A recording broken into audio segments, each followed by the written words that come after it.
وأشهد أن لا إله إلا الله وحده لا شريك له وأشهد أن محمدا عبده ورسوله يا أيها الذين آمنوا اتقوا الله حق تقاته ولا تموتن إلا وأنتم مسلمون يا أيها الناس اتقوا ربكم الذي خلقكم من نفس واحدة وخلق منها زوجها وبث منهما رجالا كثيرا ونساء واتقوا الله الذي تساءلون به والأرحام إن الله كان عليكم رقيبا يا أيها الذين آمنوا اتقوا الله وقولوا قولا سديدا يصلح لكم أعمالكم ويغفر لكم ذنوبكم ومن يطع الله ورسوله فقد فاز فوزا عظيما أما بعد فإن أصدق الحديث كتاب الله وخير الهدي هدي محمد صلى الله عليه وسلم وشر الأمور محدثاتها وكل محدثة بدعة وكل بدعة ضلالة وكل ضلالة في النار எல்லாம் வல்ல அல்லாஹ் ஜல்ல ஷானஹு தஆலாவுடைய கட்டளை ஏற்று ஃபர்து ஐனாகிய புனித ஜும்ஆ கடமையை நிறைவேற்றுவதற்காக அல்லாஹுடைய மாளிகைக்கு வருகை தந்திருக்கின்ற அல்லாஹுவின் நல்லடியார்களே, அன்பின் சகோதரர்களே, அல்லாஹு தஆலா எவற்றையெல்லாம் நமக்கு ஏவி இருக்கின்றானோ அவற்றை நம்முடைய சக்திக்குட்பட்டவரை எடுத்து நடப்பதன் மூலமும், எவற்றையெல்லாம் அவன் தடை செய்திருக்கின்றானோ அவற்றை முற்றுமுழுதாக தவிர்ந்து கொள்வதன் மூலமும் அல்லாஹுவை தக்வா செய்து கொள்ள வேண்டும் என்று எனக்கும் உங்களுக்கும் நினைவூட்டிக் கொள்கிறேன். கண்ணியத்திற்குரிய பெரியோர்களே, சகோதரர்களே, கடந்த மாதம் 21ஆம் தேதி இடம்பெற்ற அனர்த்தம் அல்லது அந்த மிருகத்தனமான செயல் தொடர்பான சில முக்கியமான அம்சங்களை இன்றைய ஹுத்துபாவில் உங்களுக்கு நினைவுபடுத்தலாம் என்று நினைக்கின்றேன். அன்புள்ள சகோதரர்களே,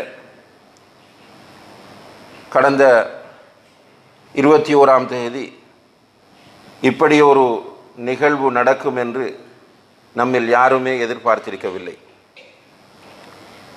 இலங்கை நாடு கூட அல்லது யாருமே இப்படி ஒன்று நடக்கும் என்ற ஒரு சிந்தனையோடு இருக்கவில்லை. அன்று நடைபெற்ற அந்த தாக்குதல்கள் என்பது உண்மையிலேயே மிருகத்தனமானவை என்பதை யாருமே மறக்க மாட்டார்கள். அதிலும் குறிப்பாக முஸ்லிம் பெயர்தாங்கிகள் சிலர் அதை செய்திருப்பது என்பது உண்மையிலேயே எல்லோரையும் அதிர்ச்சியிலே ஆழ்த்திய ஒரு அம்சமாக இருக்கிறது. கிறிஸ்தவ மக்களுடைய தலைவராக இருக்கக்கூடிய அந்த பெரியவர் குறிப்பிட்டார், இதை முஸ்லிம்கள் செய்திருக்க மாட்டார்கள் என்று. அவருடைய மீடியா நிகழ்ச்சிகள் அனைத்திலுமே இதை முஸ்லிம்கள் செய்யவில்லை, முஸ்லிம்களில் சிலர் பயன்படுத்தப்பட்டிருக்கிறார்கள் என்பதை அவர் திரும்ப திரும்ப சொல்லிக் கொண்டிருக்கிறார் என்பதை நீங்கள் எல்லோரும் அறிவீர்கள். நிச்சயமாக இது மிக மிருகத்தனமான, காட்டுமிராண்டித்தனமான, எந்த ஒரு மனிதனுமே அங்கீகரிக்காத ஒரு செயலாக இருந்து கொண்டிருக்கிறது. அதிலும் குறிப்பாக இஸ்லாத்தையும் குர்ஆனையும் முன்னிலைப்படுத்தி இந்த காரியத்தை செய்வது என்பது மிகப்பெரிய அயோக்கியத்தனமாகும்.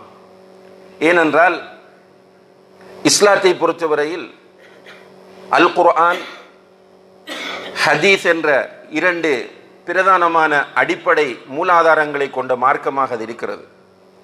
குர்ஆனும் ஹதீஸும் மனித வாழ்க்கைக்கு தேவையான அனைத்து விஷயங்களுக்கும் வழிகாட்டுகிறது.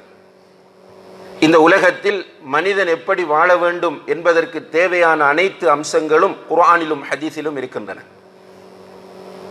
குறிப்பாக மனித உயிர்களை மதிக்கிற விஷயத்தில் அது மிகப்பெரிய முக்கியத்துவம் செலுத்துவதை நாம் பார்க்கலாம். இது அடிக்கடி நமக்கு நினைவுபடுத்தப்படக்கூடிய அம்சம்தான். மிக ரத்தின சுருக்கமாகவே இஸ்லாம் என்ன சொல்கிறது? மன் கதல நஃப்ஸன் ஃபகஅன்னமா கதல الناس ஜமீஆ. யாரொருவர் ஒரு உயிரை கொலை செய்கிறாரோ அவர் ஒட்டுமொத்த மனித சமுதாயத்தையுமே கொலை செய்ததற்கு சமமாகும். வமன் அஹ்யாஹா யார் ஒரு உயிரை வாழ வைக்கிறாரோ அவர் முழு மனித இனத்தையும் வாழ வைத்தவர் போலாவார். இப்போ உயிரினுடைய பெருமதியை இப்படி இஸ்லாம் நமக்கு எடுத்துச் சொல்கிறது. மனித உயிரையும் தாண்டி மிருகங்களுடைய உயிர்களையும் மதிக்குமாறு இஸ்லாம் வலியுறுத்துகிறது. மிருகங்களுடைய உயிரை பாதுகாத்த சில பாவிகள் கூட சுவர்க்கம் சென்றதாக நபிகள் நாயகம் ஸல்லல்லாஹு அலைஹி வஸல்லம் அவர்கள் நமக்கு அடையாளப்படுத்துகிறார்கள். இப்படி மனித உயிரை மதிக்கிற இஸ்லாம் யாராவது நம்மோடு யுத்தத்திற்கு வந்து விட்டால், முஸ்லிம்களோடு சண்டை செய்வதற்கு வந்து யுத்தம் நடைபெற்று கொண்டிருக்கிறது. பொதுவாக உலகத்தில் ஆரம்ப காலங்களிலிருந்து யுத்தங்கள் நடைபெறுகின்றன. அப்படி யுத்தங்கள் நடைபெறுகிற போது ரசூல் ஸல்லல்லாஹு அலைஹி வஸல்லம் அவர்களுடைய வழிகாட்டல் என்ன தெரியுமா? நம்மோடு எதிர்த்து சண்டைக்கு வருகிற இந்த மக்களோடு நீங்கள் சண்டைக்கு செல்கிறீர்கள். அப்படி சண்டை ஏற்பட்டு விட்டால் நீங்கள் வயோதிபர்களை கொலை செய்து விடாதீர்கள், பெண்களை நீங்கள் கொலை செய்து விடாதீர்கள், சிறுவர் சிறுமியரை நீங்கள் கொலை செய்து விடாதீர்கள், வணக்கஸ்தலங்களில் இருக்கிற மத குருக்களுக்கு எதுவுமே நீங்கள் செய்து விடாதீர்கள். இந்த வழிகாட்டலோடு தான் நபிகள் நாயகம் ஸல்லல்லாஹு அலைஹி வஸல்லம் அவர்கள் தன்னுடைய படையை அனுப்பி வைப்பார்கள். நீங்கள் போகிற போது பச்சை மரங்களை, நிழல் தரக்கூடிய பழங்கள் தரக்கூடிய மரங்களை எல்லாம் நீங்கள் வெட்டிவிடக்கூடாது. யார் உங்களை அடிக்கிறார்களோ அவர்களை அடியுங்கள், அதனை தாண்டி நீங்கள் போகக்கூடாது என்று நபிகள் நாயகம் ஸல்லல்லாஹு அலைஹி வஸல்லம் அவர்கள் சொல்லி அனுப்பிய செய்திகள் தெளிவாக ஆதாரபூர்வமாக இருக்கின்றன. அதிலும் குறிப்பாக அன்புள்ள சகோதரர்களே, அல்லாஹ் ஜல்ல ஷானஹு தஆலா அல் குர்ஆனிலே கிறிஸ்தவ மக்களை பற்றி சொல்லுகிற போது وَلَتَجِدَنَّ أَقْرَبَهُمْ مَوَدَّةً لِلَّذِينَ آمَنُوا الَّذِينَ قَالُوا إِنَّا نَصَارَى, ஈமான் கொண்டவர்களுக்கு மிக நெருக்கமானவர்களாக தங்களை நசாராக்கள் கிறிஸ்தவர்கள் என்று சொல்லுகிற மக்களை நபியே நீர் காண்பீர். அன்பினால், பாசத்தினால் விசுவாசிகளுக்கு, ஈமான் கொண்ட மக்களுக்கு நெருக்கமானவர்களாக கிறிஸ்தவர்கள் என்று தங்களை அழைக்கிற மக்களை நபியே நீர் காண்பீர். ஏனென்றால் அவர்களிலே மத குருக்கள் இருக்கிறார்கள், சந்நியாசிகள் இருக்கிறார்கள். எனவே அவர்களிடத்தில் பெருமை இருக்காது, அவர்கள் பணி உள்ளவர்கள் என்று அந்த வசனத்தின் இறுதியிலே அல்லாஹு தஆலா சொல்லி காட்டுகிறான். இப்படிப்பட்ட அனைத்து வழிகாட்டல்களையும் மீறிய நிலையில் அப்பாவித்தனமாக அவர்களுடைய வணக்கத்தை செய்வதற்காக காலையிலே சர்ச்சுகளுக்கு சென்ற மக்களும், சுற்றுலாவை மேற்கொள்வதற்காக நாட்டுக்கு வந்த மக்களும் இந்த தாக்குதலினால் பாதிக்கப்பட்டிருக்கிறார்கள் என்றால் நிச்சயமாக எந்த ஒரு மனிதனும் இதை அங்கீகரிக்க முடியாது, எந்த ஒரு முஸ்லிமும் இதை ஜீரணிக்க முடியாது. அதனால் நீங்கள் பார்க்கலாம், இந்த மிருகத்தனமான தாக்குதலை முஸ்லிம் சமுதாயத்திலே உள்ள அத்தனை பேரும் கண்டித்தார்கள். குறிப்பாக இலங்கையில் இருக்கக்கூடிய முஸ்லிம்களில் எல்லோருமே அதை கண்டித்தார்கள். இவ்வாறான ஒரு குழு இந்த நாட்டிலே இருக்கக்கூடாது என்பதிலே இந்த நாட்டிலே இருக்கிற முஸ்லிம்கள் எல்லோரும் தெளிவாக இருக்கிறார்கள். இதை நாம் மிக தெளிவாக புரிந்து கொள்ள கடமைப்பட்டிருக்கிறோம். அதே நேரத்திலே அன்புள்ள சகோதரர்களே, சந்தர்ப்பம் பார்த்து கொண்டிருந்த ஒரு கூட்டம் இந்த சந்தர்ப்பத்தை வைத்து முஸ்லிம் சமுதாயத்தை பலவீனப்படுத்துவதற்கும் அவர்களுக்கு முஸ்லிம் சமுதாயத்தின் மீது உள்ள காழ்ப்புணர்வுகளை தீர்த்து கொள்வதற்கும் அவர்கள் இதை ஒரு சந்தர்ப்பமாக பயன்படுத்தினார்கள். முஸ்லிம்களை உளவியல் ரீதியாக பலவீனப்படுத்துவதற்கான முயற்சிகளை செய்தார்கள். இதிலே குறிப்பாக சில மீடியாக்கள் மிக திட்டமிட்ட அடிப்படையிலே செயற்பட்டு ஒரு உளவியல் ரீதியான யுத்தத்தை முஸ்லிம் சமுதாயத்திற்கு எதிராக தொடுத்து எல்லோரையுமே பலவீனப்படுத்திய ஒரு காட்சியை பார்க்க முடிகிறது. உண்மையிலே அது வேதனைப்பட வேண்டிய ஒன்றாகும். நாம் யாருமே தப்பு செய்யவில்லை. தப்பு செய்தவர்கள் தண்டிக்கப்படுகிறார்கள். தப்பு செய்ய காத்திருந்தவர்களையும் நம்முடைய சமுதாயம் காட்டி கொடுத்தது. முஸ்லிம் சமுதாயத்தில் இருக்கிற 99.99% இதற்கு எதிரானவர்கள். இன்றைக்கும் அவர்கள் இப்படிப்பட்ட யாராவது இருந்தால் காட்டி கொடுப்பதற்கு தயாராகவே இருக்கிறார்கள். இப்படிப்பட்ட ஒரு சமுதாயத்தை பயங்கரவாதிகளாக காட்ட முனைவது என்பது மிகப்பெரிய ஒரு சதித்திட்டமாகும். உங்களுக்கு தெரியும், இந்த நாட்டிலே விடுதலை புலிகள் என்ற ஒரு குழு தோன்றினார்கள். அவர்கள் இந்துக்களில் இருந்து தோன்றியவர்கள், தமிழர்களில் இருந்து தோன்றியவர்கள். அவர்கள் தோன்றி இந்த நாட்டிலே மிகப்பெரிய அநியாயங்களையும் அநீதிகளையும் இழைத்தார்கள். பொது சொத்துக்களை அளித்தார்கள், உயிர்களை, அப்பாவி உயிர்களை கொலை செய்தார்கள், மஸ்ஜிதுகளிலே தொழுது கொண்டிருந்த மக்களை படுகொலை செய்தார்கள். இப்படிப்பட்ட பயங்கரவாதிகளுக்கு அந்த சமுதாயத்தில் பெரும்பாலான மக்கள் சப்போர்ட் பண்ணினார்கள். அவர்களை காட்டிக் கொடுக்காமல் இருந்தார்கள். அவர்களுக்கு பொருளாதார உதவிகள் செய்தார்கள், ஒத்துழைப்புகள் செய்தார்கள். இது மிக தெளிவான அம்சமாகும். ஆனால் அப்படி இருந்தும் கூட அவர்கள் இன்று நல்லவர்களாகவும் அவர்கள் சமாதான விரும்பிகள் போன்றும் தங்களை காட்டிக்கொண்டு முஸ்லிம் சமுதாயத்தை பயங்கரவாதிகளாக காட்ட நினைப்பது என்பது மிகப்பெரிய ஒரு அநியாயமாகும். நிச்சயமாக அநியாயங்கள் வெல்லாது, வெற்றி அடையாது என்பதிலே நாம் தெளிவாக இருக்க வேண்டும். இந்த உலகம் நீதியானது. இந்த உலகம் நீதியின் அடிப்படையிலே தான் படைக்கப்பட்டிருக்கிறது.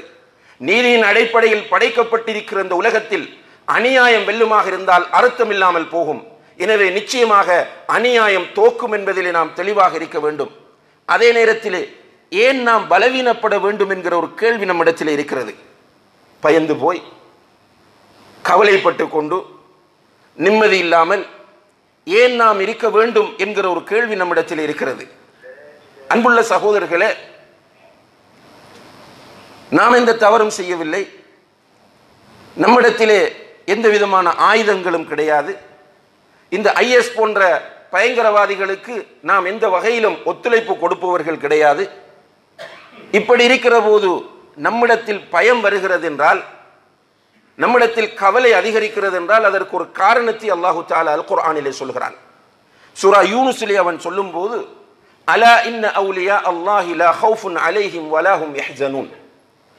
அல்லாஹ்வுடைய நேசர்கள் இருக்கிறார்களே, அவுலியாக்கள், அவர்களுக்கு கவலையும் கிடையாது, பயமும் கிடையாது. அல்லாஹ்வுடைய நேசர்களான அவுலியாக்களுக்கு கவலையும் கிடையாது, பயமும் கிடையாது. அவுலியாக்கள் என்றால் யார்? அதே வசன தொடரிலே அல்லாஹ் சொல்கிறான், அல்லதீன ஆமனு வகானு யத்தகூன். அவுலியாக்கள் என்பவர்கள் ஈமான் கொண்டு தக்வாவோடு வாழ்கிறவர்கள். ஈமான் கொள்ள வேண்டிய விஷயங்களை ஈமான் கொண்டு தக்வாவோடு வாழ்கிறவர்கள் தான் அல்லாஹ்வுடைய அவுலியாக்கள். இப்படி இருக்கிற அல்லாஹ்வுடைய நேசர்களுக்கு பயம் வராது, கவலை வராது. அன்புள்ள சகோதரர்களே, இந்த இடம்தான் நம்முடைய சமுதாயம் சுய பரிசோதனை செய்ய வேண்டிய இடமாக இருக்கிறது. உலகத்தின் மீது அளவு கடந்த ஆசை நமக்கு வந்துவிட்டது. வாழ வேண்டும் என்கிற உணர்வு நம்மை அறியாமல் நம்முடைய உள்ளங்களிலே நுழைந்து விட்டது. மரணத்தை வெறுக்கிற, மரணத்திற்கு பயப்படுகிற தன்மை நம்மை அறியாமலே நம்மை ஆக்கிரமித்து விட்டது. இதனால் தான் நம்மிடத்திலே இப்படியான ஒரு பலவீன நிலையை நம்ம காண முடிகிறது. ரசூல் ஸல்லல்லாஹு அலைஹி வஸல்லம் அவர்கள் சொன்னார்கள், சஹாபாக்களுக்கு மத்தியிலே, உங்களை அழைப்பதற்காக வேண்டி பிற சமுதாயங்கள் எல்லாம் ஒன்று சேரும், ஒருவர் ஒருவரை அழைப்பார்கள், அப்படிப்பட்ட காலம் மிக விரைவில் வரும் என்று சொன்னார்கள். சஹாபாக்கள் கேட்கிறார்கள், அந்த நேரத்தில் நாங்கள் சொற்ப தொகையினராக இருப்போமா என்று. ரசூலுல்லாஹி அலைஹி வஸல்லம் அவர்கள் சொன்னார்கள், இல்லை, நீங்கள் அதிகமாகவே இருப்பீர்கள். ஆனால் வலாகின்னகும் குஸாஉன் ககுஸாஇஸ் ஸைல், நீங்கள் அதிகமாக இருந்தாலும் உங்களுடைய நிலை எப்படி இருக்கும் என்றால் வெள்ளத்தில் அடிபட்டு செல்லுகிற நுரைகளை போன்று, பதறுகளை போன்றிருக்கும். உங்களுடைய நிலை வெள்ளத்தில் அடிபட்டு செல்லுகிற நுரைகளை போன்று, பதறுகளை போன்றிருக்கும். பார்க்கறதுக்கு தான் அது ஒரு பெரிய வடிவமாக தெரியுமே தவிர உள்ள ஒன்றும் இல்லை. இப்படி நீங்கள் மாறுகிற போது உங்களுடைய எதிரிகளின் உள்ளங்களிலிருந்து உங்களை பற்றிய பயத்தை அல்லாஹ் எடுத்து உங்களுடைய உள்ளங்களில் வஹனை போடுவார். சஹாபாக்கள் கேட்கிறார்கள், வமல் வஹ்னு யா ரசூலல்லாஹ், வஹன் என்றால் என்ன? ரசூலுல்லாஹி அலைஹி வஸல்லம் அவர்கள் சஹாபாக்களுக்கு சொன்னார்கள், ஹுப்புத் துன்யா வ கராஹியத்துல் மௌத், உலக ஆசையும் மௌத்தை வெறுக்கிற நிலையும் என்று சொன்னார்கள். உண்மையிலே இந்த நிலை இன்று நம் அனைவரையும் விதிவிலக்கில்லாமல் ஆக்கிரமித்திருக்கிறது. உலகத்தை பற்றிய சரியான புரிதலோடு வாழ வேண்டிய நாம் உலகத்தை பிழையாக புரிந்து வைத்திருக்கிறோம்.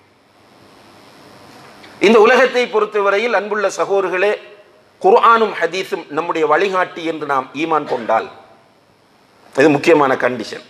குர்ஆன் ஹதீஸ் வழிகாட்டி என்று சொல்லிட்டு அதுக்குள்ள உள்ள விஷயங்களை கண்டுகொள்ளாமல் இருக்கிறவர்கள் இதை புரிந்து கொள்ள மாட்டார்கள். குர்ஆனும் ஹதீஸும் என்னுடைய வழிகாட்டி என்று உறுதியாக ஈமான் கொண்டால், இந்த குர்ஆனும் ஹதீஸும் உலகத்தை பற்றி நமக்கு மிக தெளிவாக சொல்லுகின்றன. உலகம் என்பது அழியக்கூடிய ஒரு இடம். இந்த உலகம் அழியும். இது நம்முடைய ஈமான். இந்த உலகத்திலே வாழக்கூடிய மனிதனுக்கு அவனுடைய ஆயுள் மட்டுப்படுத்தப்பட்டிருக்கிறது. உலகத்தின் வயது நீண்டது, அழியுமாக இருந்தாலும் உலகத்தின் வயது நீண்டது. ஆனால் உலகத்தில் வாழுகிற மனிதனுடைய வயது ரசூலுல்லாஹி அலைஹி வஸல்லம் அவர்கள் என்ன சொன்னார்கள்? 60க்கும் 70க்கும் இடைப்பட்டது. நிதர்சனமாக அதை பார்க்கிறோம். 60, 70, 75 மௌத்தாகி விடுகிறான் மேக்சிமம் அவன் உயிர் வாழ்ந்தால். இந்த உலகம் ஒரு சோதனை களம் என்பதை குர்ஆனும் ஹதீஸும் திரும்ப திரும்ப சொல்லுகின்றன.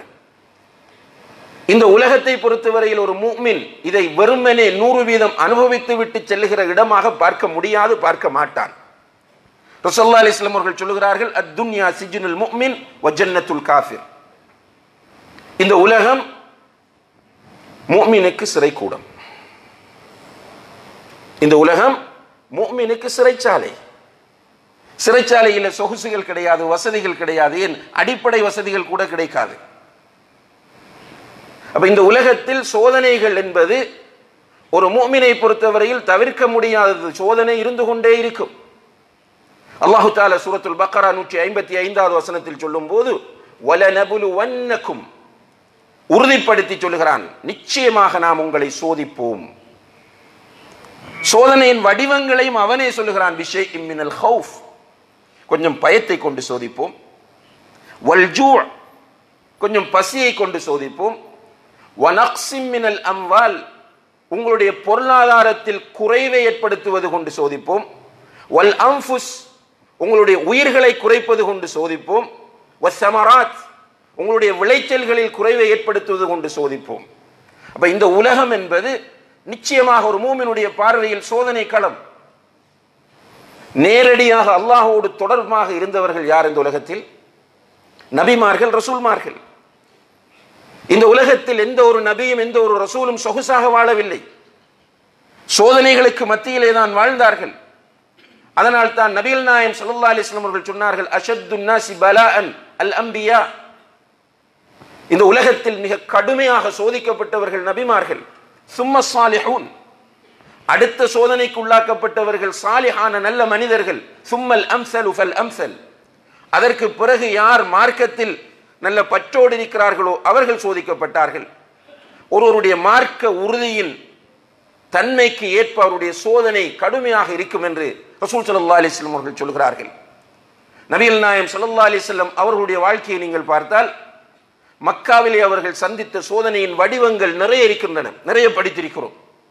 வெறுமனே அந்த வகுப்பில் உட்கார்ந்து கேட்பதற்கான படிப்பு அல்ல அது. நம்முடைய வாழ்க்கைக்கு தேவையான படிப்பு அது. ரசூலுல்லாஹி அலைஹி வஸல்லம் அவர்கள் சோதிக்கப்பட்ட, மக்காவுடைய காலத்தில் சோதிக்கப்பட்ட வடிவங்கள் அனைத்தையுமே நாம் சீராவிலே பார்க்கிறோம். அதற்கு பிறகு மதீனா வந்த பிறகும் அவர்கள் பல சோதனைகளை சந்தித்தார்கள். ஒரு மனிதன் சந்திக்கிற சோதனைகளில் அவர்கள் மிக அதிகமான முறையிலே சோதிக்கப்பட்டார்கள். கடைசியிலே அவர்கள் மௌத்தாகும் போது கூட நோயினால் சோதிக்கப்பட்ட நிலையில் தான் மௌத்தானார்கள்.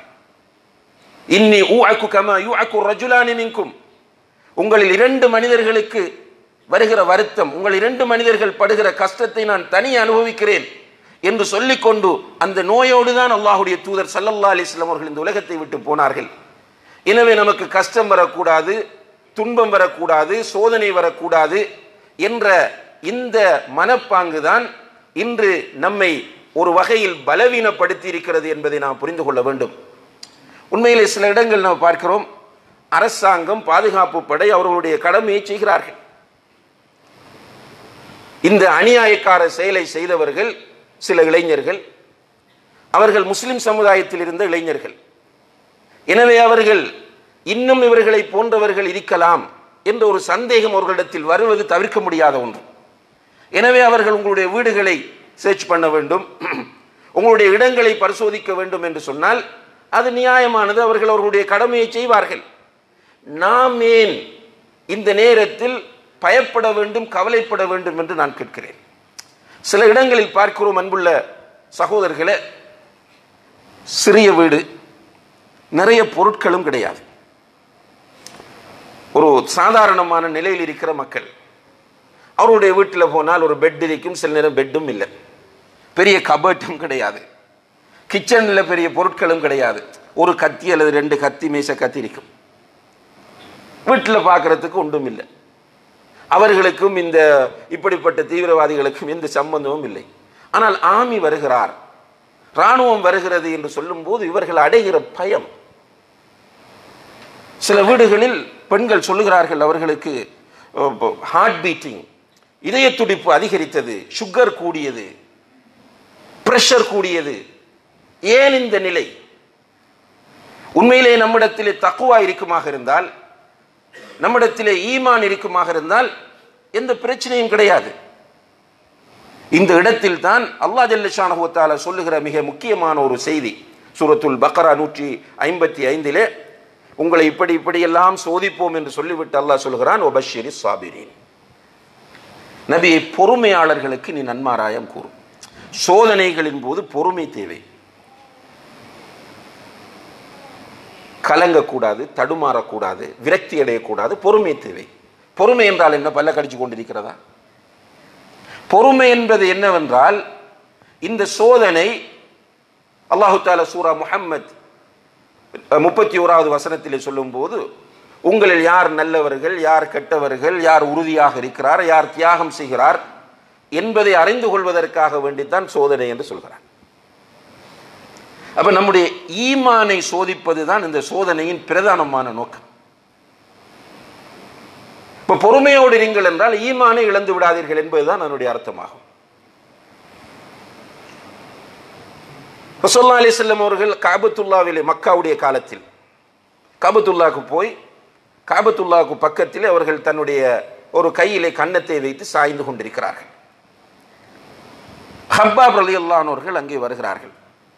ஹப்பாபுடைய நிலை என்னென்று கேட்டால், ஆசிபின் வாயில் உஸ்ஸஹமி என்பவன் அவர்களை இஸ்லாத்தை ஏற்றுக்கொண்டதற்காக வேண்டி நெருப்பிலே கட்டி தூக்குவான், தலைகீழா. நெருப்பில் கட்டி தூக்கினால் நெருப்பு அவருடைய வயிற்றில் படும், பட்டு அப்படியே ஊனம், அதாவது எரிந்து அது ஊனமாக வடியும். இப்படி கஷ்டப்பட்டவர் தான் ஹப்பாப் ரலியல்லாஹு அன்ஹு. இந்த ஹப்பாப் ரலியல்லாஹு அன்ஹு ஸல்லல்லாஹு அலைஹி வஸல்லம் அவர்களுக்கு பக்கத்திலே வந்து உட்கார்ந்து சொல்கிறார், யா ரசூலல்லாஹ், அம்மாருக்கு நடக்கக்கூடிய விஷயம், யாசிருக்கு நடக்கக்கூடிய விஷயம், சுமையாவுக்கு நடக்கக்கூடிய விஷயம், பிலாலுக்கு நடக்கக்கூடிய விஷயம், எனக்கு நடக்கக்கூடிய விஷயங்களை எல்லாம் நீங்கள் பார்த்து கொண்டிருக்கிறீர்கள்.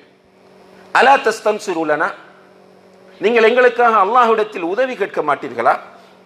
அலா ததுல்லாஹ லனா, நீங்கள் அல்லாஹ்விடத்தில் எங்களுக்காக துஆ செய்ய மாட்டீர்களா என்று கேட்டபோது அல்லாஹ்வுடைய தூதர் இப்படி படுத்துக் கொண்டிருந்தவர்கள் திடீரென எழுந்து உட்கார்ந்து சொன்னார்கள், உங்களுக்கு முன்னால் இருந்தவர்கள் இந்த மார்க்கத்தோடு வாழ்வதற்காக வேண்டி இரும்பு சீப்புகளால் வாரப்பட்டிருக்கிறார்கள், அவங்களோட உடம்ப இரும்பு சீப்புகளால் கிழித்திருக்கிறார்கள், அவருடைய உச்சந்தலைகளில் வாழ் வைத்து 2ஆக பிளக்கப்பட்டிருக்கிறார்கள்.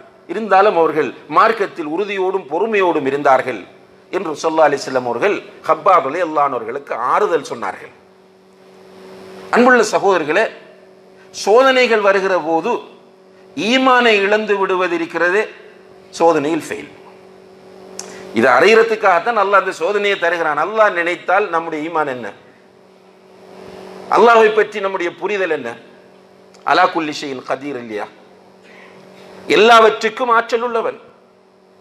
இந்த வானங்களில் உள்ளவையும் பூமியில் உள்ளவையும் யாருக்கு சொந்தம்? லஹு மா ஃபிஸ் ஸமாவாதி வ மா ஃபில் அர்த்.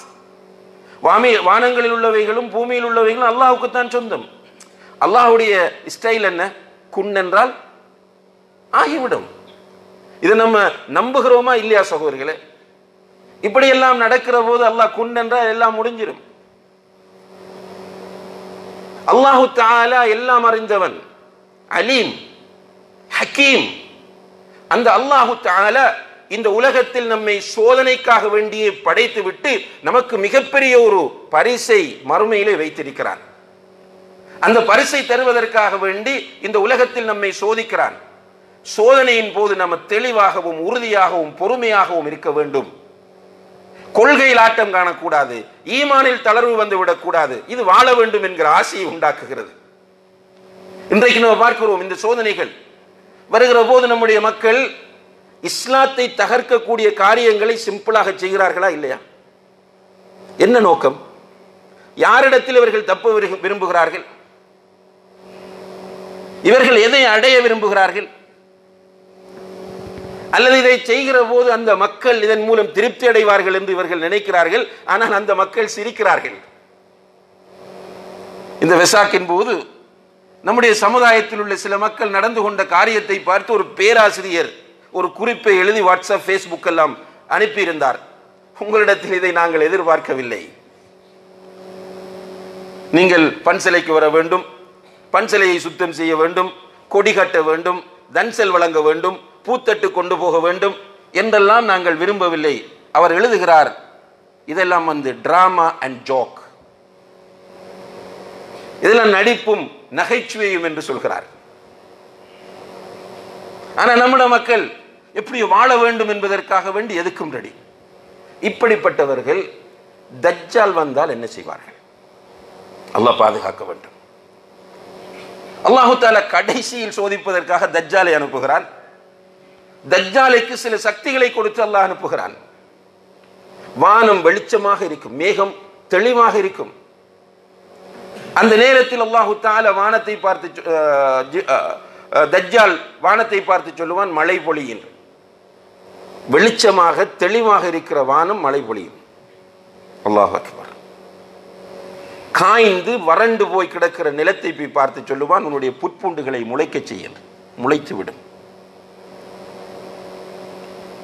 மரணித்தவர்களை உயிர்ப்பித்து காட்டுவான். அல்லாஹ் அக்பர். என்ன அவனுடைய தாவா? நான் தான் உங்களுடைய கடவுள், பாருங்கள் எல்லாம் செய்து காட்டுகிறேன். இப்படிப்பட்ட மக்கள் அந்த நேரத்தில் இருந்தால் ஓடிப்போய் அவன் காட்டுவான், அவனுடைய வலது கையில் சுவர்க்கத்தையும் இடது கையில் நரகத்தையும் காட்டுவான். அவன் காட்டுகிற சுவர்க்கத்தை நம்பி போய் விழுந்து விடுவார்கள். அல்லாஹ் அந்த நிலையிலிருந்து நம்மை பாதுகாக்க வேண்டும். எனவே அன்புள்ள சகோதரர்களே, சோதனைகள் வருவது நம்மை சோதிப்பதற்காகத்தான். ஈமானோடு இருக்கிறோமா இல்லையா என்பதை சோதிப்போம். மௌத் எப்பவும் வரும், மௌத்துக்கு பயந்தவர்கள் அல்ல, ஆனால் இஸ்லாத்தை சரியாக கடைபிடிக்க வேண்டும். இந்த இளைஞர்கள் செய்தது இஸ்லாம் கிடையாது. நாம் தொடர்ச்சியாக இதை, குறிப்பாக நம்முடைய சகோதரர்கள் இவர்களை பற்றி விழிப்புணர்வை ஏற்படுத்திக் கொண்டே இருந்தார்கள். ராபிதா என்று சொல்லக்கூடிய அமைப்பு கிழக்கு மாகாணத்திலே நிறைய இவர்களை பற்றிய விழிப்புணர்வை ஏற்படுத்திக் கொண்டே இருந்தது. இவர்கள் ஆபத்தானவர்கள், பிழையானவர்கள், சமுதாயத்திற்கு மிகப்பெரிய ஒரு சேலஞ்ச் இவர்கள் என்பதை பல நிகழ்ச்சிகள், பல மாநாடுகள், பல கருத்தரங்குகள் மூலம் தெளிவுபடுத்திக் கொண்டிருந்தோம். குறிப்பாக 2017 ஆண்டு பிப்ரவரி மாதம் 3ஆம் தேதி காத்தாங்குடியிலே ஹிஸ்புல்லா மண்டபத்திலே போய் மாலை 4 மணியிலிருந்து இரவு 9:30 மணி வரைக்கும் இந்த ISIS என்பவர்கள் தீவிரவாதிகள், பயங்கரவாதிகள் என்பதை பற்றி அந்த ஊரிலே கருத்தரங்கு நடத்தினோம். ஆனால் உணர்ச்சி வசப்பட்டு மார்க்கத்தை புரிய விரும்புகிறவர்கள் நிச்சயமாக வழிகட்டு போவார்கள். ரசூலுல்லாஹி அலைஹி வஸல்லம் அவர்கள் மார்க்கத்தை போதித்தார்கள், ஸ்மூத்தாக போதித்தார்கள். சஹாபாக்கள் சில நேரங்களில் கொஞ்சம் கூட ஆர்வம் காட்டினார்கள், தீவிரவாதத்தில் அல்ல, இபாதத்தில் கூட ஆர்வம் காட்டினார்கள். எப்படினால் நித்திர வந்தாலும் தொழ வேண்டும், கஷ்டப்பட்டு நான் நோன்பு பிடிக்க வேண்டும், இப்படி ஆர்வம் காட்டி மார்க்கத்தில் கடும் போக்கை கடைபிடிக்க முயற்சி செய்த நேரத்தில் ரசூலுல்லாஹி அலைஹி வஸல்லம் அவர்கள் சொன்னார்கள், ஈயாக்கும் வல் குலு, மார்க்கத்தில் எல்லை மீறி போவதை நான் உங்களுக்கு எச்சரிக்கை செய்கிறேன். மார்க்கத்தில் எல்லை மீறி போவதை நான் உங்களுக்கு எச்சரிக்கை செய்கிறேன். அப்படி மார்க்கத்தில் நீங்கள் எல்லை மீறி நடந்தால் அது உங்களை அழித்துவிடும் என்று சொன்னார்கள். ஒரு கட்டத்தில் சாபமிட்டார்கள். ஹலக்கல் முத்தனத்திஊன், எக்ஸ்ட்ரீமாக மார்க்கத்தை பின்பற்ற நினைப்பவர்கள், அழிந்து விடுவார்கள், அழிந்து விடட்டும் என்று அல்லாஹ்வுடைய தூதர் ஸல்லல்லாஹு அலைஹி வஸல்லம் அவர்கள் சாபமிட்டார்கள். எனவே அன்புள்ள சகோதரர்களே, மார்க்கத்தை சரியாக புரிய வேண்டும், அந்த மார்க்கத்தில் உறுதியாக இருக்க வேண்டும். என்ன சோதனை வந்தாலும் மார்க்கத்தை விட்டு கொடுக்க கூடாது. ஜும்மா வேண்டாம், என்ன நிலையில் ஜும்மா வேண்டாம்? ஜும்மா தொழுகை ஏன் ரத்து செய்யப்பட வேண்டும்? சிம்பிளாக ஒரு மினிஸ்டர் அவர டியூட்டியை செய்கிறார், ஜும்மாவுக்கு போகாதீங்க. நமக்கு நம்முடைய சிச்சுவேஷன் தெரியும், என்ன நடக்கு. சில ஊர்களில் போய் பார்த்தால் பள்ளிக்கு எல்லாரும் வந்திருக்கிறாங்க. வெள்ளிக்கிழமை ஜும்மாவுடைய நேரத்தில் பள்ளிக்கு எல்லாரும் வந்திருக்கிறாங்க. ஆனால் லுஹர் தொழுதுட்டு போறாங்க. இன்னா லில்லாஹி வ இன்னா இலைஹி ராஜிஊன். இதுவெல்லாம் நம்முடைய ஈமானின் பலவீனத்தை காட்டக்கூடியது. எனவே அன்புள்ள சகோதரர்களே, நம்முடைய ஈமான் சீர் செய்யப்பட வேண்டும், ஈமான் உறுதியாக்கப்பட வேண்டும். நிச்சயமாக ஈமானும் தக்வாவும் நம்மிடத்தில் வந்தால் அல்லாஹு தஆலா அல் குர்ஆன் சொல்றான், இன் தஸ்பிரு வ தத்தகு லா யதுர்ருக்கும் கைதுஹும் ஷைஆ. நீங்கள் கொள்கையில் உறுதியோடு பொறுமையாக இருந்தால், அல்லாஹ்வுடைய கட்டளைகளை எடுத்து நடந்து விலக்கல்களை தவிர்ந்து கொண்டு நீங்கள் தக்வாவோடு வாழ்ந்தால், அவர்களுடைய சதித்திட்டங்கள் எல்லாம் ஒன்றுமே உங்களுக்கு செய்யாது. இது படைத்தவன், இந்த உலகத்தை இயக்குகிறவன் வாக்களிக்கக்கூடிய வாக்குறுதியாகும். எனவே நம்மிடத்தில் அன்புள்ள சகோதரர்களே, ஈமானும் தக்வாவும் வளர்க்கப்பட வேண்டும். இது இன்றைய காலத்தின் மிக முக்கியமான தேவையாக இருக்கிறது. அடுத்ததாக இன்றைய காலத்தில் நீங்கள் பார்க்கலாம், இனவாதிகள் எல்லோரும் ஒன்று சேர்ந்து கொண்டார்கள். சந்தர்ப்பம் பார்த்து கொண்டிருந்த முழு இனவாதிகளுமே வெளிப்பட ஆரம்பித்து விட்டார்கள். நமக்கு எதிராக பலவிதமான குற்றச்சாட்டுகளை முன்வைத்துக் கொண்டிருக்கிறார்கள். நாம் வெளிநாட்டிலிருந்து இந்த நாட்டுக்கு வந்தவர்கள் கிடையாது, நாம் இந்த நாட்டு பிரஜைகள். அவர்களை போன்ற சம உரிமை நமக்கு இருக்கிறது. அரசியல் அமைப்பின்படி நமக்கு இருக்கிற எல்லா உரிமைகளையும் அனுபவிக்கிற உரிமை நமக்கு இருக்கிறது. ஆனால் அவர்கள் வந்து நின்று அவர்களுடைய காரியங்கள் எல்லாவற்றையும் சரியாக செய்ய அனுமதிக்க வேண்டும், முஸ்லிம்களுக்கு சுதந்திரம் இல்லை என்பது போன்ற ஒரு பிரமை ஏற்படுத்தி பேசிக்கொண்டு, இது அரசாங்கத்தின் பேச்சு கிடையாது, இது அரசாங்கத்தின் நிலைப்பாடும் கிடையாது. இதை பேசுகிறவர்கள் இனவாதிகள். பாராளுமன்றத்திலும் இந்த இனவாதிகள் பேசுகிறார்கள். சில மீடியாக்கள் இந்த இனவாத தீயை கக்கிக் கொண்டிருப்பதை நாம் பார்க்கிறோம். இந்த நேரத்தில் முஸ்லிம் சமுதாயம் ஒன்றுபட வேண்டும், முஸ்லிம் அரசியல் தலைமைகள் ஒன்றுபட வேண்டும். ஆனால் என்ன நடக்கிறது தெரியுமா? நம்முடைய சமுதாயத்திற்கு நிலைமை என்னவென்றே புரியவில்லை. இதற்குள் ஆரம்பத்தில் அந்த தாக்குதலை நடத்தியவர் ஏற்கனவே ஜஹரான் என்பவர் என்டிஜே என்கிற ஒரு அமைப்பில் இருந்தவர், அல்லது அதை உருவாக்கியவர், நேஷனல் தௌஹீத் ஜமாத் என்று. ஆனால் தௌஹீத் ஜமாத்திற்கும் அவருக்கும் எந்த சம்பந்தமும் கிடையாது. இலங்கையிலே தௌஹீத் பேசக்கூடிய நிறைய சகோதரர்கள் இருக்கிறார்கள், நிறைய அமைப்புகள் இருக்கின்றன. அந்த எந்த அமைப்புக்கும் ஜஹரானுக்கும் இடையில் தொடர்பே கிடையாது. ஆனால் மீடியாக்களுக்கு இது தெளிவு கிடையாது. அதனால் அவர்கள் பொதுப்படையாக தௌஹீத் தௌஹீத் என்று பேச ஆரம்பித்தார்கள். பேச ஆரம்பித்ததும் இப்போது ஊருக்குள்ள கொஞ்சம் பேருக்கு சந்தோஷம். என்ன, தௌஹீத் காரன் எல்லாம் முடிஞ்சு, இப்போ ஒரு நல்ல வேலை செய்ய ஆரம்பித்திருக்கிறார்கள். என்னென்றால் தௌஹீத் காராக்களை காட்டி கொடுக்கிறது, அரசாங்கத்துக்கு பெட்டிஷன் அடிக்கிறது, பாதுகாப்பு அமைச்சுக்கு, போலீஸ் ஸ்டேஷனுக்கு பெட்டிஷன் அடிக்கிறது. இங்க ஒருவர் இருக்கிறார், இவர் தௌஹீதில் முக்கியமானவர், இவரை பார்த்து கொள்ளுங்கள், இவருக்கும் ஐஎஸ்க்கும் தொடர்பு இருக்கிறது. இந்த வேலை செய்ய ஆரம்பிக்கிறார்கள். இதனால் என்ன விளைவு தெரியுமா? குருநகல, குளியாப்பட்டிய போன்ற பிரதேசங்களில் நடைபெற்ற தாக்குதல்கள் வந்து தாக்கிய அந்த தீவிரவாதிகள், நீ தௌஹீதா, நீ தப்லீகா, நீ சுன்னத் ஜமாத்தா என்று கேட்டு தாக்கினானா? அவனுடைய பார்வையில் எல்லாம் ஒன்றுதான். தேவனால் தர்காவும் விடலாம். ஏனென்றால் தர்கா அவன் தெரியும், பாரம்பரிய அடையாளம் இந்த தர்கா என்று. எனவே தர்கா விட்டுருவான். தர்காக்கு வெளியில் இருக்கிற முஸ்லிம் நீ சுன்னத் ஜமாத் என்று, நீ தௌஹீத் என்று அவனுக்கு எப்படி தெரியும்? இதையும் தாண்டி இப்போது ஒரு கூட்டம் வெளியே இறங்கி இருக்கிறார்கள். முஸ்லிம் சமுதாயத்திலிருந்து ஒரு கூட்டம் வெளியிறங்கி இருக்கிறார்கள். அந்த கூட்டம் அரச மட்டத்தில் உள்ள மேலதிகாரிகளை சந்திக்கிறார்கள். சந்தித்து அவர்கள் பெரிய ஒரு பிரச்சாரம் பண்ண ஆரம்பித்திருக்கிறார்கள். என்ன பிரச்சாரம் பண்ணால், இப்போ தௌஹீத் என்பதை தாண்டி வஹாபிசம். அவர்கள் என்ன சொல்றாங்கன்னா, நீங்க வெறுமனே இந்த தௌஹீத் கூட்டத்தை மட்டும் பிடிக்காதீங்க, ஜமாத் இஸ்லாமையும் பிடிங்க, தப்லீகையும் பிடிங்க. 1950களுக்கு முன் இந்த நாட்டிலே இருந்தவர்கள் மட்டும்தான் ஒழுங்கான நாட்டுப்பற்றுள்ளவர்கள். அதுக்கு பிறகு வந்த அத்தனை பேரும், அதாவது மார்க்க ரீதியில் அதுக்கு பிறகு வந்த அமைப்புகள் எல்லாமே தீவிரவாதத்தையும் பயங்கரவாதத்தையும் தோற்றுவிக்கக்கூடியவை என்று பிரச்சாரம் செய்ய ஆரம்பிச்சிருக்கிறான். இவங்க கொஞ்சம் யோசிக்க வேண்டும். நான் ஏற்கனவே சொன்னது போல ஒவ்வொருவருக்கும் பாக்கெட்டில் பெச் அடிச்சு அனுப்ப போறாங்களா, நெற்றியில ஒட்டி அனுப்ப போறாங்களா? இங்கே நிறைய சகோதரர்கள் ஜும்மாவுக்கு வருகிறார்கள். நான் பல தடவைகள் கொத்துபாவிலே சொல்லி இருக்கிறேன். அன்சார் சுன்னா பள்ளி, முஹம்மதி பள்ளிக்கு வரக்கூடிய சகோதரர்கள் எல்லோரும் இந்த பள்ளிவாசலின் பிரச்சார போக்கை 100% ஏற்றுக்கொண்டவர்களா என்று கேட்டால் இல்லை. இங்கே பலதரப்பு சகோதரர்களும் தொழுகைக்காக வருகிறார்கள்.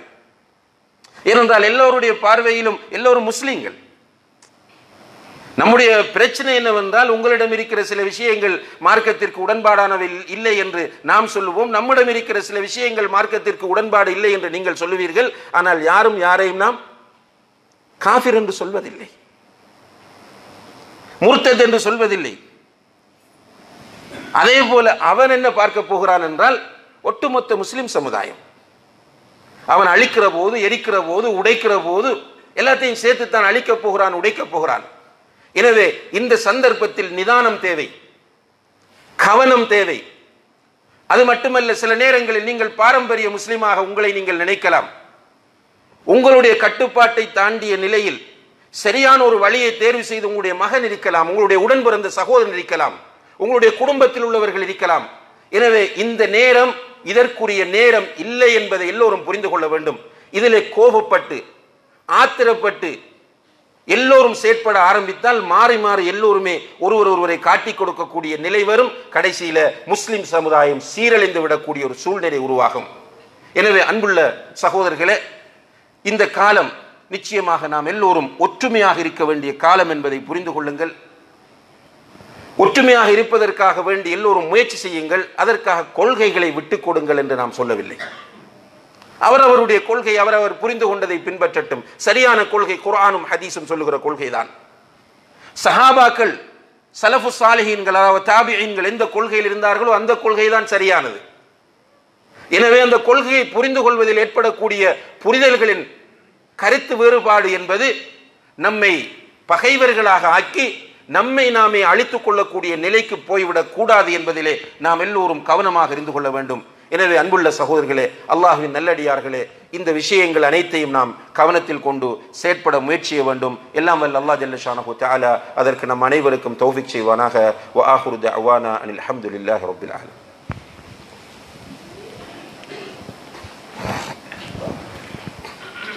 அல்ஹம்துலில்லாஹி ரப்பில் ஆலமீன் والعاقبة للمتقين ولا عدوان إلا على الظالمين والصلاة والسلام على أشرف الأنبياء والمرسلين وعلى آله وأصحابه أجمعين أما بعد. கணியத்திற்குரிய பெரியோர்களே, சகோதரர்களே, சோதனைகள் கஷ்டங்கள் வரும்போது அல்லாஹு தஆலா சொல்கிறான், வஸ்தஈனு பிஸ்ஸப்ரி வஸ்ஸலா, நீங்கள் பொறுமையை கொண்டும் தொழுகையை கொண்டும் அல்லாஹ்விடத்தில் உதவி தேடுங்கள். அப்படின்னு என்ன மீனிங்? பொறுமையாக இருங்கள், கொள்கையில் உறுதியாக இருங்கள், தொழுகையை கடைப்பிடியுங்கள். தொழுகை மிகப்பெரிய ஒரு ஆறுதல். அல்லாஹு தஆலா நமக்கு நம்முடைய மனங்களை அமைதிப்படுத்துவதற்கு தந்திருக்கிற ஒரு அருமையான இபாதத்து தான் இந்த தொழுகையாகும்.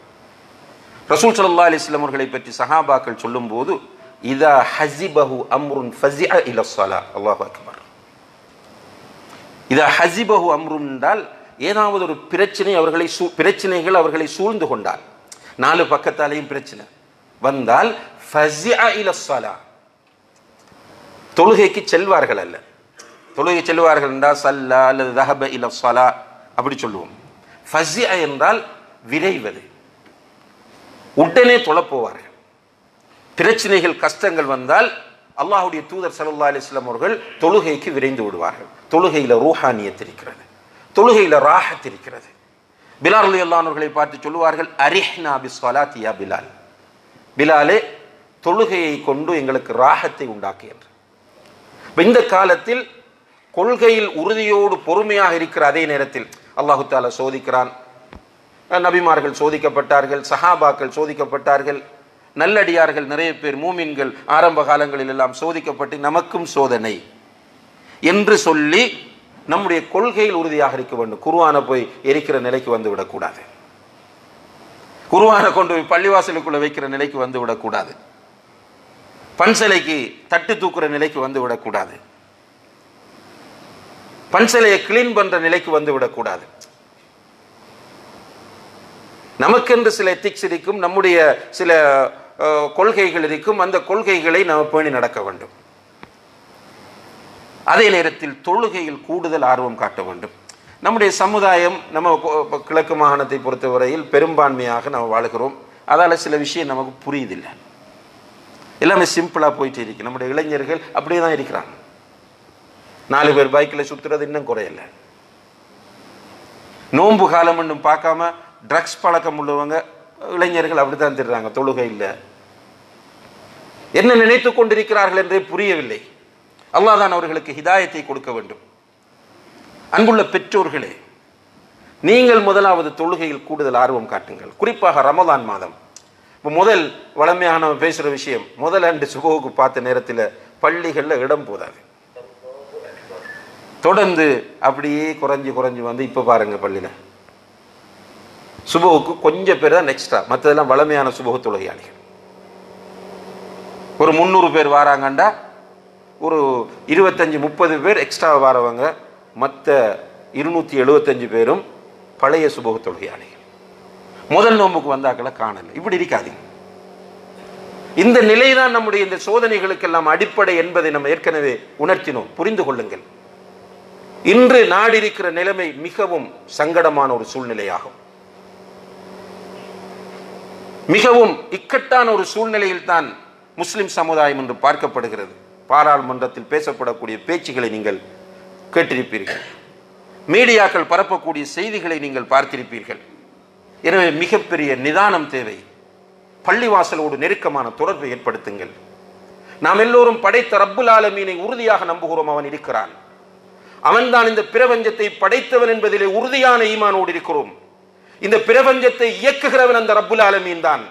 ரப்புல் ஆலமீனுடைய நாட்டம் இல்லாமல் இந்த பிரபஞ்சத்தில் ஒரு அணுவும் அசையாது என்பதிலே அசைக்க முடியாத நம்பிக்கையோடு இருக்கிறோம். அந்த ரப்புல் ஆலமீனோடு நெருக்கமான தொடர்பை ஏற்படுத்துவோம். அவனிடத்திலே துஆ கேட்போம். நம்முடைய பிரச்சனைகளை எல்லாம் அவனிடத்திலே முறையிடுவோம். நம்முடைய பிரச்சனைகளை எல்லாம் அவனிடத்திலே ஒப்படைப்போம்.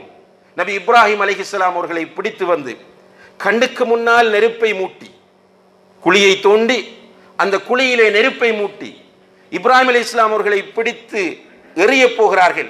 இப்ராஹிம் அலைஹிஸ்ஸலாம் அவர்கள், என்னை விட்டு விடுங்கள், இதற்கு பிறகு நான் செய்ய மாட்டேன், நான் உங்களோடு சேர்ந்து வந்து விடுகிறேன், நானும் ஒருவனாக இருந்து விடுகிறேன், என்னை மன்னித்துக் கொள்ளுங்கள் என்று சொன்னார்களா?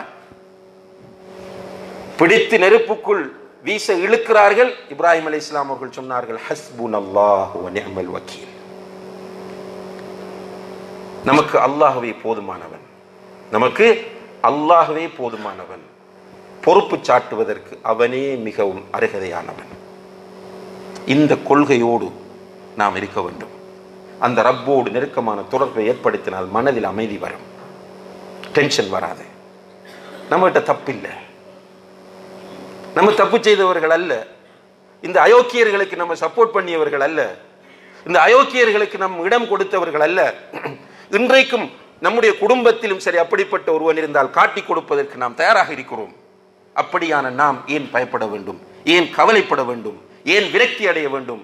ஏன் வாழ முடியாத ஒரு மனநிலைக்கு நாம் தள்ளப்பட வேண்டும்? எனவே அல்லாஹ்வோடு நெருக்கமான தொடர்பை ஏற்படுத்துங்கள். அல்லாஹ்விடத்தில் பிரார்த்தனை செய்வோம், அல்லாஹ்விடத்தில் மன்றாடுவோம், கெஞ்சுவோம். எஞ்சி இருக்கிற இந்த ரமலானை நல்ல முறையிலே பயன்படுத்துவோம். ரமலான் காலங்களில் இரவில் இறுதி பகுதியிலே எழுந்து அல்லாஹ்விடத்திலே அவன் கீழ்வானத்திற்கு வந்து என்னிடம் கேட்பவர்கள் இருக்கிறார்களா, கொடுக்க வந்திருக்கிறேன் என்று சொல்கிற அந்த நேரத்தில் அல்லாஹ்விடத்திலே கெஞ்சுவோம், மன்றாடுவோம், பிரார்த்திப்போம். நம்முடைய நிறைய சகோதரர்கள் இப்போது சிறைகளிலே இருந்து கொண்டிருக்கிறார்கள். அதிலே அப்பாவித்தனமாக சில விஷயங்களை தெளிவாக சொல்ல முடியாத நிலையில் போய் மாட்டிக்கொண்டவர்களும் இருக்கிறார்கள். அப்படியான அப்பாவிகள் அந்த சிறைகளிலிருந்து விடுதலையாக வேண்டும் என்று நிறைய அல்லாஹ்விடத்திலே கெஞ்சுவோம், மன்றாடுவோம், துஆ செய்வோம். நம்முடைய உம்மத் கண்ணியமாக வாழ வேண்டும். அல்லாஹ் தஆலா சொல்கிறான், வலில்லாஹில் இஸ்ஸத்து வலி ரசூலிஹி வலில் முஃமினீன். இஸ்ஸத் என்ற கண்ணியம் அல்லாஹுக்கும் அல்லாஹுடைய தூதருக்கும் மூமின்களுக்கும் இருக்கிறது என்று சொல்கிறான். மூமின்கள் இஸ்ஸத்தோடு வாழ வேண்டும். அதற்காக அல்லாஹ்விடத்திலே துஆ செய்வோம். ரமலான் காலம் வந்தால் நமக்கு எதிராக அநியாயம் செய்யக்கூடிய அந்த கூட்டத்திடமிருந்து பாதுகாப்பு தேடுவோம். அநியாயக்காரர்களுக்கு தகுதியான கூலியை இந்த உலகத்தில் கொடுக்குமாறு அல்லாஹ்விடத்திலே பிரார்த்தனை செய்வோம். ரமலானை நல்ல முறையில் அதற்காக பயன்படுத்துவோம். நோன்போடு இருந்து கேட்கிற துஆவை அல்லாஹ் கபூல் செய்வான். இரவின் 3வது பகுதியில் அல்லாஹ் துஆவுக்கு என்று ஏற்படுத்திய ஒரு அருமையான சந்தர்ப்பம் அது. எல்லா சந்தர்ப்பங்களையும் நல்ல முறையில் பயன்படுத்தி அல்லாஹோடு தொடர்பை அதிகப்படுத்தி அவனிடத்தில் அதிகமாக துஆ கேட்டு இந்த நெருக்கடியிலிருந்து மீள முயற்சி செய்வோம். இந்த நாட்டில் பல்லின சமூகம் வாழுகிறோம். புரிந்துணர்வோடும் விட்டு கொடுப்போடும் நல்ல முறையில் எல்லோரும் வாழ்வதற்கும் துஆ செய்யுங்கள். அன்புள்ள சகோதரர்களே, காஃபிர்கள் என்று சொன்னால் அவர்கள் எதிரிகள் கிடையாது. குர்ஆன் உங்களை கொல்லாத, உங்களை டிஸ்டர்ப் பண்ணாத, உங்களுக்கு அநியாயம் இழைக்காத முஸ்லிம் அல்லாதவர்களோடு நல்ல முறையில் நீங்கள் நடக்க வேண்டும் என்று வலியுறுத்துகிறது. நபிகள் நாயகம் ஸல்லல்லாஹு அலைஹி வஸல்லம் அவர்கள் அப்படி சொல்லி இருக்கிறார்கள், வாழ்ந்து காட்டியிருக்கிறார்கள். எனவே அந்த அடிப்படையில் நாம் இந்த நாட்டிலே வாழ்வதற்குரிய சூழல் ஏற்படுத்துவதற்கு நாம் எல்லோரும் ஒத்துழைக்க வேண்டும். அதற்காகவும் அல்லாஹ்விடத்தில் துஆ செய்வோம். எல்லாம் வல்ல அல்லாஹ் ஜல்ல ஷானஹு வ தஆலா இப்படியான ஒரு நல்ல சூழலை இந்த நாட்டிலே ஏற்படுத்தி தருவானாக. வ ஆஹிரு தஅவானா அனில் ஹம்துலில்லாஹ்.